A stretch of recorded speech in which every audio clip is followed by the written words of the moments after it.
mga beshies! Welcome back dito sa aking channel, and today's video, isang legit na pwedeng mautangan online pa rin. Itong i-share ko sa inyo na kung saan pwede tayong makahiram hanggang 100,000 pesos dito nga po sa C-Money. Okay? Pero syempre mga beshies, bago ang lahat, kung ngayon ka nga lang dito sa aking channel, may good news po ako kasi every Saturday, namimili nga po ako ng mabibigyan natin ng cash, and every 25th of the month, nagpapag-giveaways nga din po ako ng cellphone. So, ang kailangan nyo lang gawin mga beshies, i-comment kung ano yung napanood mo, i-like yung video, i-share. At syempre, huwag mong kalimutan na mag-subscribe para maging updated ka sa iba't ibang mga videos na ina-upload natin. So, yan, let's get back to the topic mga beshies. And here nga, ang pag-uusapan natin ay itong S-Loan na ino-offer ng C-Money. So, dito mga beshies, pwede tayong makahiram hanggang 100,000 pesos. And alam nyo ba, napakaganda talaga ito mga beshies kasi napakahaba yung loan terms. Pero bago ang lahat, ano nga ba yung S-Loan? So, yung S-Loan po ay isang feature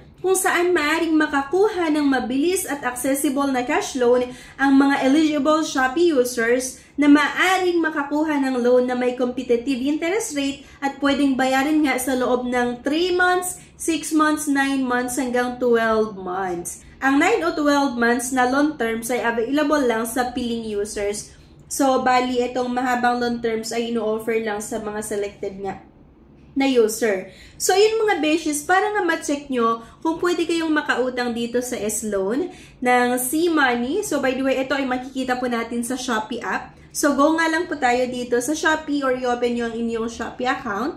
Then, kung makikita nyo dito banda, may nakalagay na Me. I-click nga lang po natin yan. And then sa Me, mga beshies, merong nakalagay dito na Pay Later. Ayan, yung Shopee Pay. Tapos, C-Bank. Meron din pong nakalagay dyan. And yung S-Loan. I-click nyo nga lang itong S-Loan, mga beshies. At makikita natin dito kung qualified nga ba tayo na utang or hindi. Or kung meron ka bang available credit limit na pwedeng mautang dito. So, by the way, ito mga beshies ay pwede tayong makahiram or kung buyer ka or user ka ng Shopee, pwede po tayong makautang hanggang 100,000 pesos. So, di ba, napakaganda din talaga ito mga beshies. And akalain mo, napakarami na yung inoferan nitong S-Loan or napakarami na yung nakahiram dito sa S-Loan nga na ino-offer ng Shopee at isa nga po ako doon. Kaya nga, syempre, tayo ay makahiram hanggang 100,000 pesos dito sa Shopee S-Loan.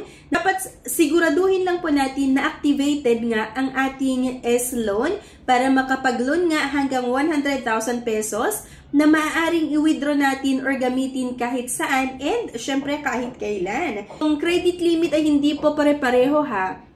Maaring yung isang buyer ay merong 50,000 credit limit, pero yung isang buyer ay may 2,000 credit limit lang, or yung ibang mga buyer merong 10,000 credit limit lang. So, sa case ko kasi, meron akong 11,800 credit limit lang dito sa Shopee S-Loan. Pero, kang nanghiram dito sa S-Loan nga sa Shopee, and nagbabayad po tayo on or before yung due date, ay mabilis po talaga yung pagtaas ng ating credit limit. Na kung saan, pwede nga hanggang 100,000 pesos at pwede nating i-withdraw ito at i-turn into cash. Okay? Ay, paalala lang mga beshies ha, na kailangan para ma-cash out nga natin yung pera or para ma-cash out natin yung pera or magamit yung S-Loan, kailangan na activated at verified nga ang ating Shopee Pay. Ang minimum withdrawal ay 2,500 at ang maximum naman ay depende sa iyong credit limit. Ay, siguro may mga nagtatanong sa inyo, Miss Yana, paano nga ba namin i-activate yung S-Loan kung sakali nga naman na na-offeran kayo?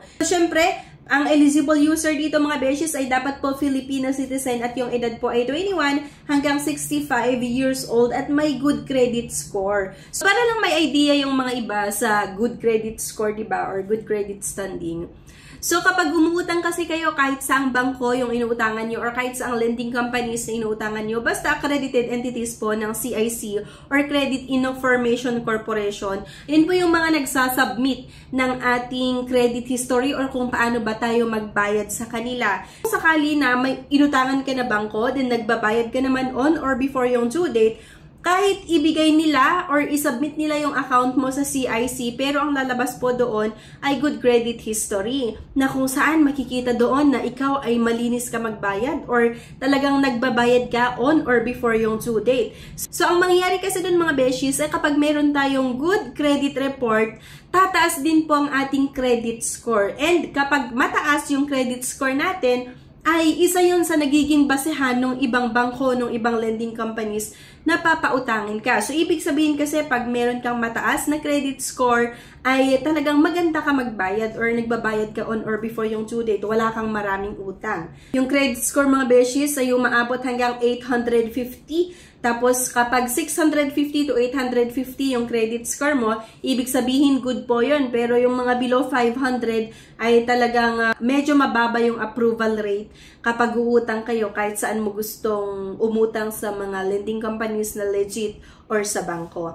Okay? So, by the way pala mga beshes, i-share ko lang sa inyo. Kasi sa akin nga ay ginagamit ko itong Shopee S-Loan. Try nga din ako na manghiram dito sa Shopee S-Loan ng C-Money. And alam nyo ba mga beshes, na isubmit na yung account ko sa CIC or sa Credit Information Corporation. Pero ang maganda naman doon, wala na akong obligation sa C-Money. Kasi nga po, fully paid ako doon sa loan ko before sa Shopee S-Loan. So yun nga, kailangan kapag uutang tayo sa mga legit na nagpapautang online, kailangan mong magbayad on or before yung due date para kahit isubmit nila yung pangalan mo sa CIC man yan, kahit isubmit nila yung account mo sa CIC or sa Credit Information Corporation ay good credit report yung maisasubmit nga patungkol sa atin or dun sa ating account.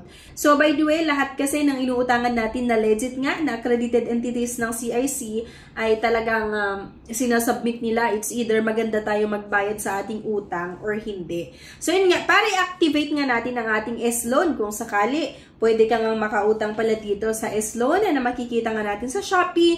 Pumunta lang sa Finance Circle page at i-click lang natin yung may nakalagay na Me tab, okay? So, doon mga beshies, click din natin yung nakalagay na S-Loan at doon mga beshies may nakalagay na Activate Now. So, click nyo nga lang yan and ma-activate na ang inyong S-Loan. Okay? So, dito mga beshies, meron kayong matatanggap na one-time password na kailangan nyo nga lang ilagay sa Shopee app din. And mag-upload nga lang po kayo ng isang valid government ID. So, dito mga beshies, ang valid government ID na tinatanggap ay pwede yung passport, yung UMID, Philippine passport, yung postal ID, driver's license, yan, Unified Multipurpose ID, yung PRC ID or Professional Regulation Commission, yung PRC ID nga, and TIN ID, preferable po yung digitized version at yung SSS ID. So, dapat hindi po blurred. Yung mukha nyo doon sa ID ay dapat yung malinaw. Yung mga infos, yung date of birth, or kung ano man yung address,